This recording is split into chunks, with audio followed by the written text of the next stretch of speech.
Halo saudara dimanapun Anda berada, Anda sedang menyaksikan live breaking news bersama saya Sandi Yuwanita.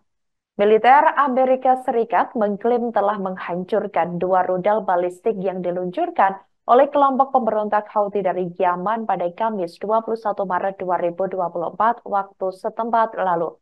Kabar tersebut disampaikan oleh Komando Pusat Amerika Serikat di akun media sosial X pada Jumat 22 Maret 2024 hari ini.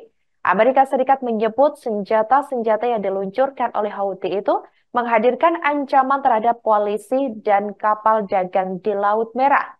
Seorang pejabat senior Departemen Pertahanan Amerika Serikat mengatakan kelompok Houthi telah melancarkan sekira 50 serangan, yakni terhadap kapal sipil dan militer di perairan Yaman sejak awal serangan mereka tahun lalu. Sebagai informasi saudara, meskipun serangan udara terus dilakukan oleh pasukan Amerika Serikat dan Inggris, kelompok Houthi yang didukung Iran tetap menargetkan kapal-kapal dagang, yakni yang menggunakan rute perdagangan penting Laut Merah. Hal itu disampaikan oleh Asisten Menteri Pertahanan Amerika Serikat kepada para anggota parlemen. Sebelumnya diketahui, Houthi telah memulai kampanye mereka pada November 2023 lalu. Houthi telah menargetkan kapal-kapal di Teluk Aden dan Laut Merah yang mengklaim solidaritas dengan warga Palestina di Gaza. Ancaman mereka meluas ke kapal-kapal Israel, Inggris, dan Amerika, serta kapal-kapal yang menuju pelabuhan Israel, sehingga mengakibatkan gangguan terhadap lalu lintas maritim di sepanjang pantai Yaman.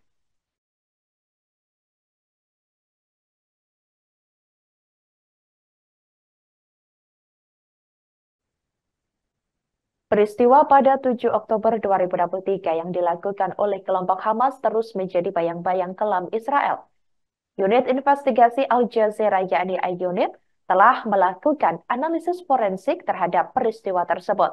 Serangan yang dilakukan Hamas tersebut diungkap sebagai pelanggaran hak asasi manusia.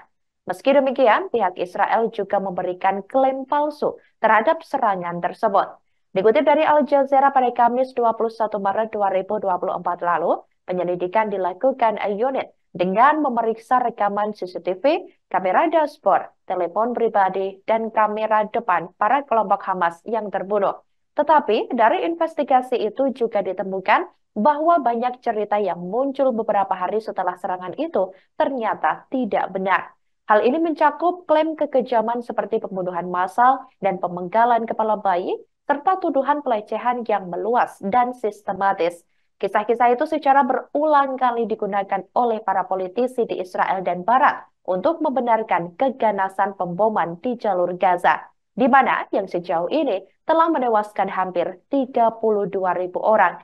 Tidak dapat memastikan apakah mereka pria bersenjata atau sandera setelah melakukan analisis menyeluruh terhadap semua data yang tersedia. Unit juga menyimpulkan bahwa klaim tentara Israel bahwa mereka menemukan 8 bayi yang terbakar di sebuah rumah di Kibbutz Be'eri tidaklah benar. Analisis menemukan bahwa tidak ada bayi di dalam rumah tersebut dan 12 orang di dalamnya hampir pasti dibunuh oleh pasukan Israel ketika mereka menyerbu gedung tersebut. Ini adalah salah satu dari sejumlah insiden di mana polisi dan tentara tampak membunuh warga Israel. Unit juga mengidentifikasi 19 korban seperti itu, namun angka sebenarnya mungkin berpotensi lebih tinggi. Mereka juga mengidentifikasi sekitar 27 tawanan yang tewas di antara rumah mereka dan pagar Gaza dalam keadaan yang belum dapat dijelaskan. Sementara rekaman kamera senjata dari helikopter Israel menunjukkan banyak serangan terhadap kendaraan dan individu yang sedang dalam perjalanan kembali ke Gaza, Palestina.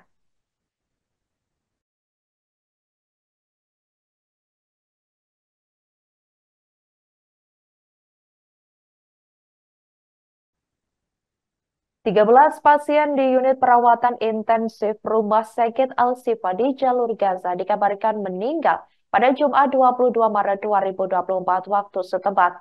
Belasan pasien tersebut meninggal dunia karena kekurangan obat-obatan, oksigen, dan makanan akibat pengepungan kompleks rumah sakit yang masih terus berlanjut oleh tentara Israel.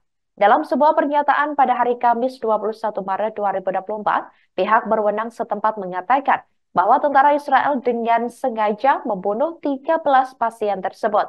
di mana belasan pasien itu sengaja tidak diberi obat-obatan, listrik, dan oksigen sejak mereka menduduki rumah sakit Al-Shifa selama sekitar 4 hari berturut-turut waktu setempat. Dilaporkan saudara bahwa 4 orang pasien yang menggunakan ventilator di unit tersebut meninggal ketika pasukan Israel memutus pasokan listrik mereka, sehingga menghentikan pasokan oksigen dalam upaya lebih lanjut untuk menghabisi pasien. Sementara itu, dokter hingga perawat di Rumah Sakit Al-Shifa ditangkap dan diduga dipaksa telanjang hingga dicegah mencapai ruangan pasien. Pasukan Israel juga dikabarkan mencegah akses ke apotek untuk mendapatkan obat-obatan tambahan.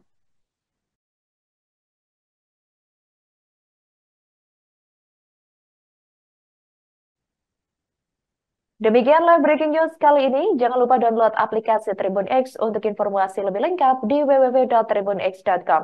Jangan kemana-mana saudara dan selamat menyaksikan program selanjutnya. Terima kasih dan sampai jumpa. Download Tribun X sekarang. Menghadirkan lokal menjadi Indonesia.